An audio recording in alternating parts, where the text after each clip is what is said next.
Welcome to Conversations on the Coast, the Bay Area's premier author interview program. And today we're going to talk about a book with a title that you may have met in a different way. The title of the book is Bourbon, A History of the American Spirit. The author is Dain Huckelbridge, and his book is published by William Morrow. Thanks for joining us. Thank you. It's a pleasure. The fact of the matter is that this is your first book. You've written for publication, but this is your first book. You have a degree in history and a certificate in Latin American studies from Princeton University. And you now reside in New York City still? Yes, that's correct. Okay, well. Now, the interesting thing about this book is its tour. Well, one of the interesting things about it. You are going through places like Kentucky, North Dakota, and places down south where they make bourbon. And you're also going to Brooklyn, New York. Yep. Why are you going there? Well, the thing about bourbon is that it really, specifically in the last few years, it's really expanded beyond just what you think of Kentucky or Tennessee, and it's really, American distilling has started to reclaim its native range. Mm-hmm. Once upon a time, distilling was really part of agrarian life, I guess you could say, in America, going all the way from New England down into the Deep South. And gradually, starting after the Civil War, but specifically after Prohibition, a lot of that local distilling died out. Mm-hmm. But in the last few years, you're starting to see a lot of whiskey distilleries cropping up, well outside of Kentucky in places like Brooklyn and upstate New York and California, Texas, you name it. I mean, there's bourbon distilleries popping up everywhere. And it really is, it always has been, I think, a distinctly American spirit, but I think Americans more and more are recognizing it as something, uniquely our own and really celebrating it. So that's why, the tour, of course, we have to go to Kentucky, where it all began, and down the Mississippi River to New Orleans, where much of it was consumed. But it is, it's bigger than that, and people all over the country are excited about it, and that's why we're, for the tour and for interviews and for talking, we're doing a little bit all over the country. Yeah, and you get to go to places that are not just bookstores, like O'Donnell's Pub. Oh, yeah, exactly. In Southern Pines, North Carolina. Yeah, I mean, it's fun because in many cases the tastings occur at taverns or or pubs or bars where whiskey is consumed, and it definitely makes it enjoyable. It's fun to celebrate a book and to celebrate history in a place where it's the most relevant when it's about bourbon, which is in a tavern where it's been enjoyed for centuries. Sure. Brooklyn, the fact that there is bourbon now being made and manufactured and for sale in Brooklyn, and that's something that was also the case many, many years ago? Do I have that right?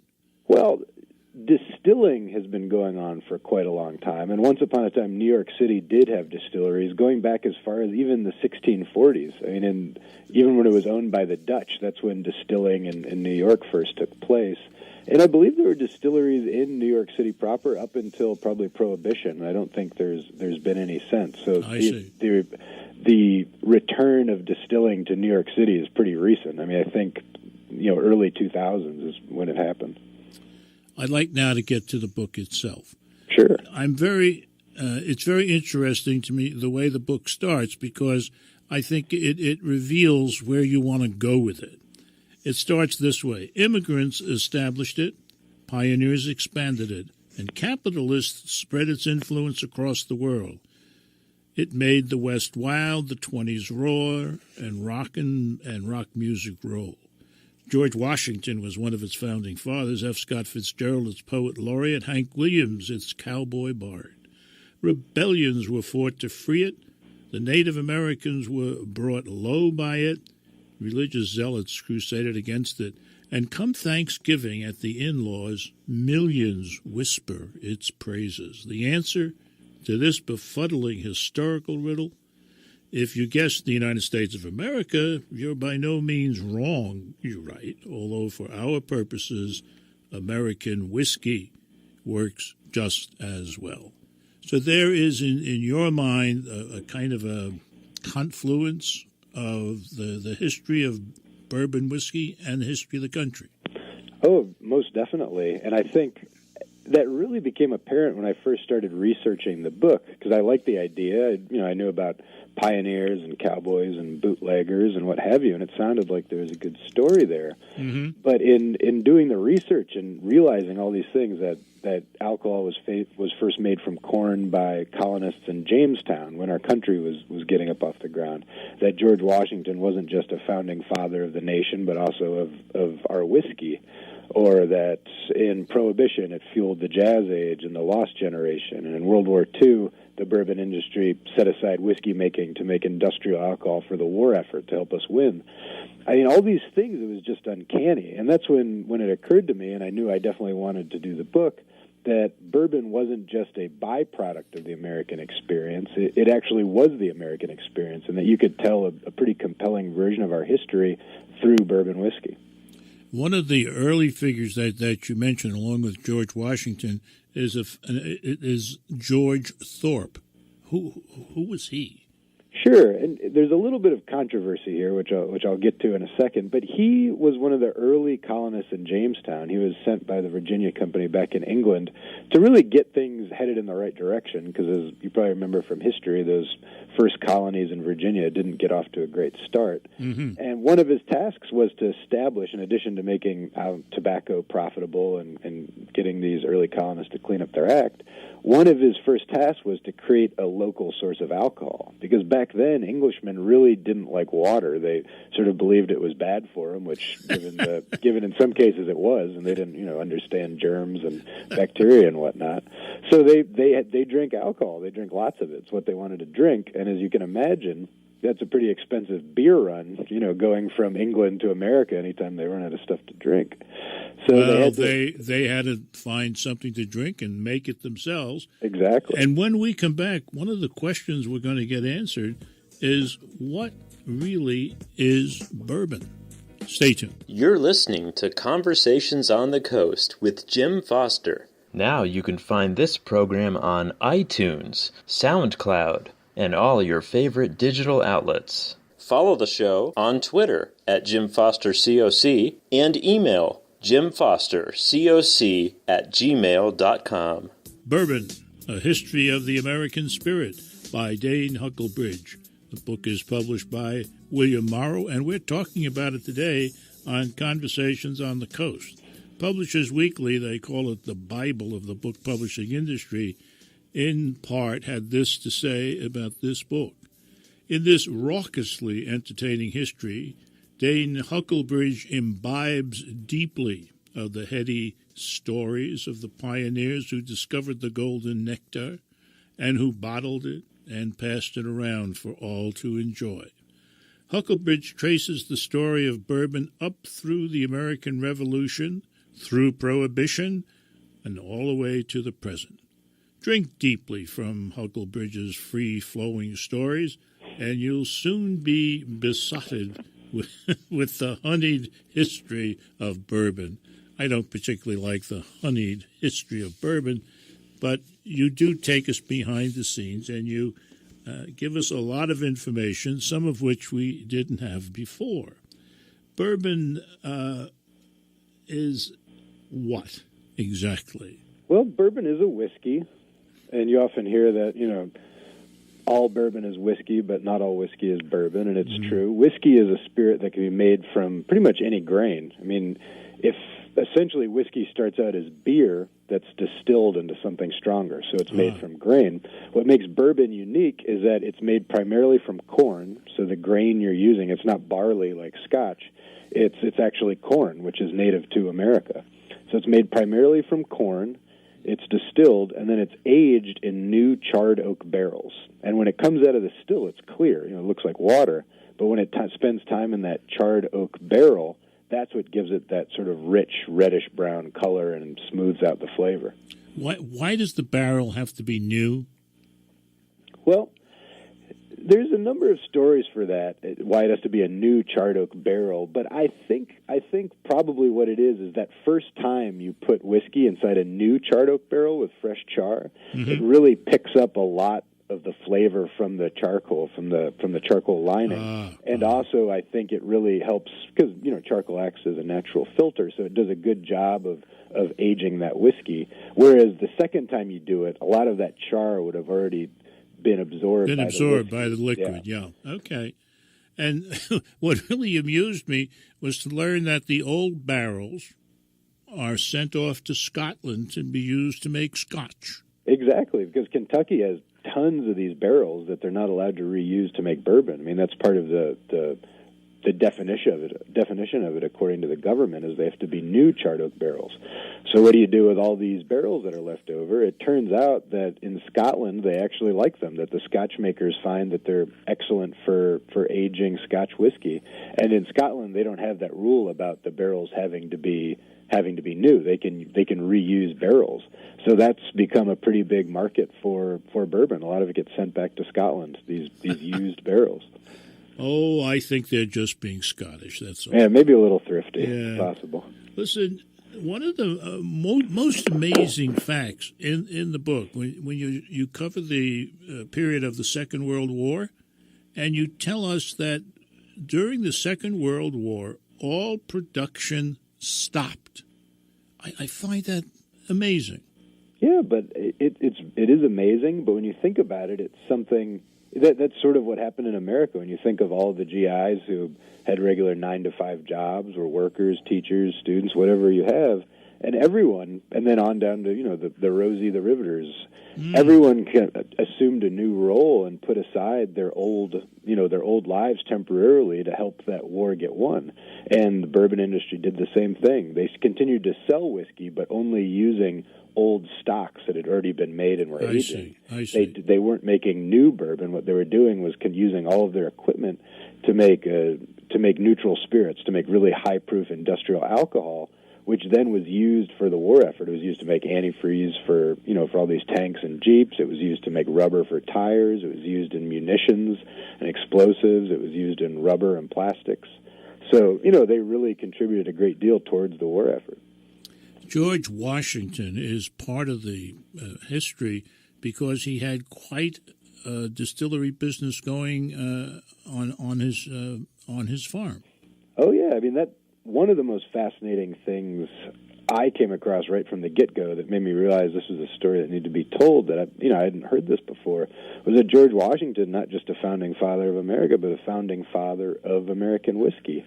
And in partnership with a Scottish caretaker who was helping him with his farm, he started in the 1790s a whiskey distillery, a very early commercial whiskey distillery in Virginia.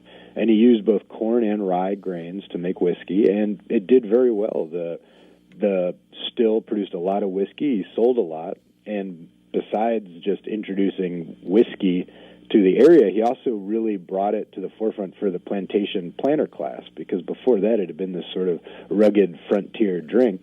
And then he helped Virginia aristocrats gain a taste for whiskey, which continues to this day when you think of its connotations with the Kentucky Derby and sort of gentlemen sipping on whiskey.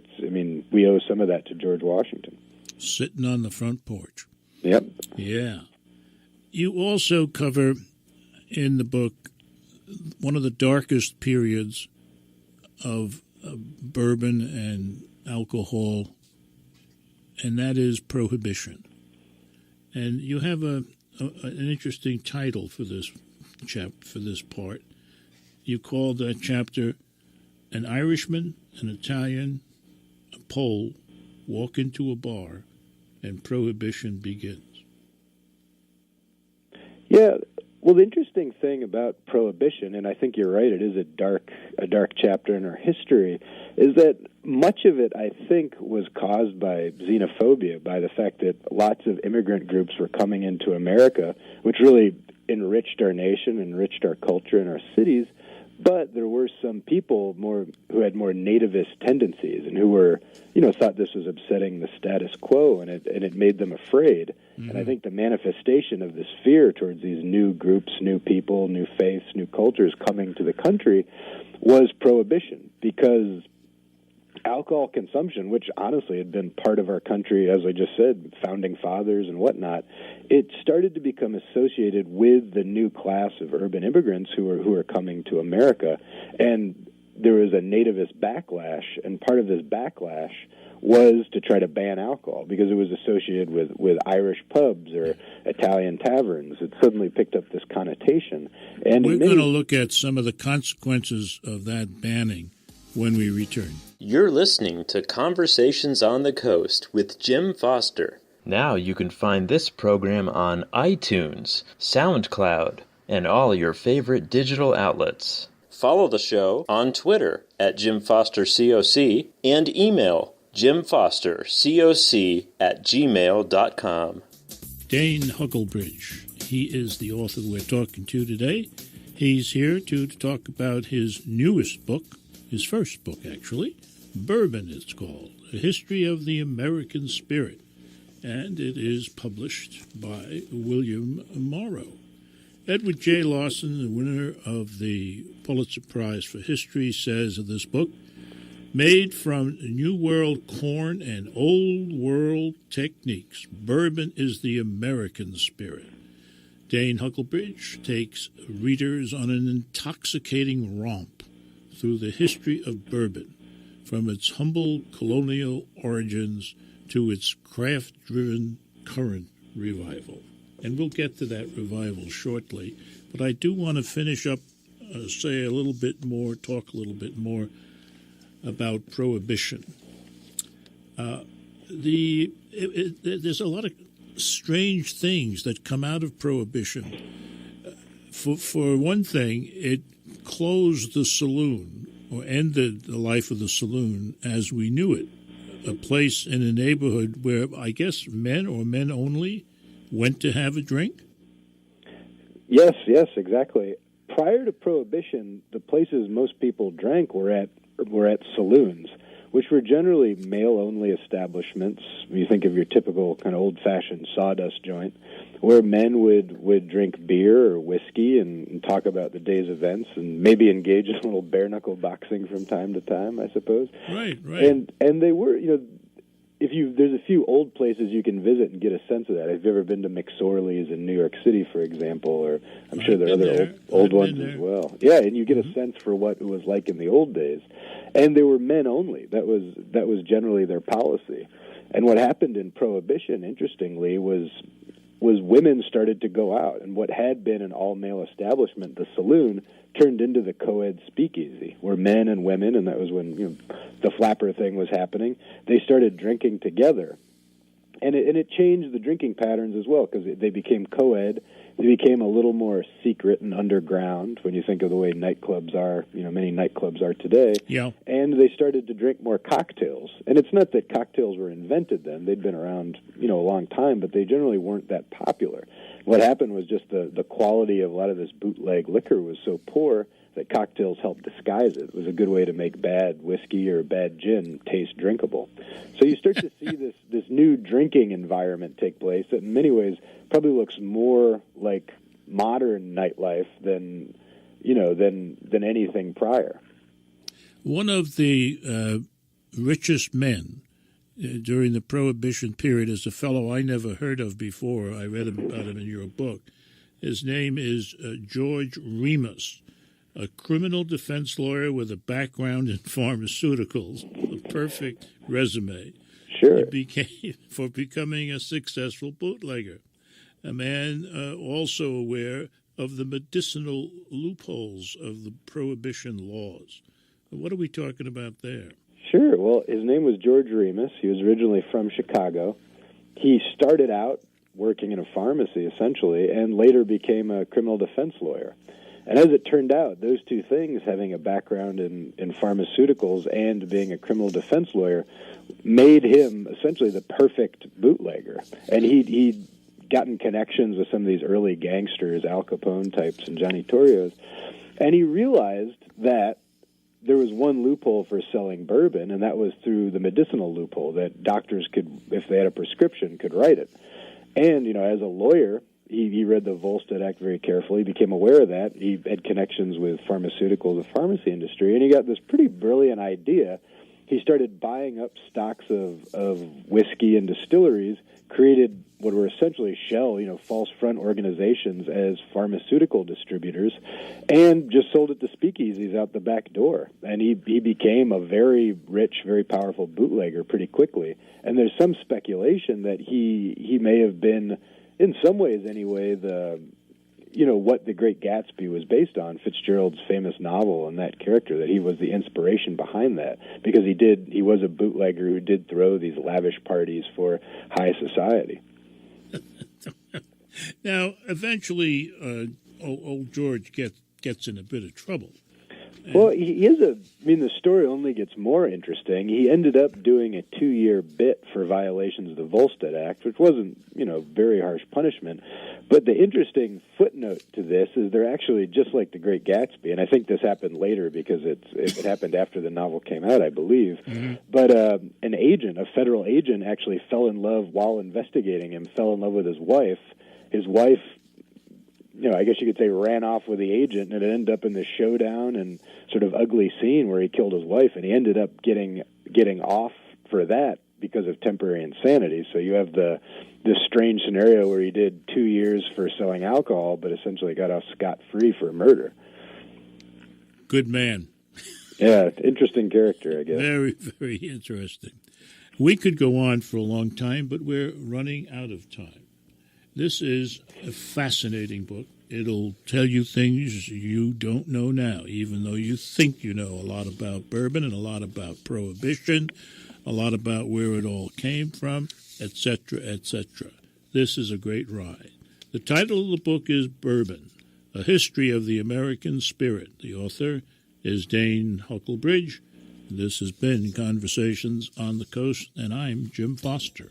Now you can find this program on iTunes, SoundCloud, and all your favorite digital outlets. Follow the show on Twitter at JimFosterCoc and email JimFosterCoc@gmail.com.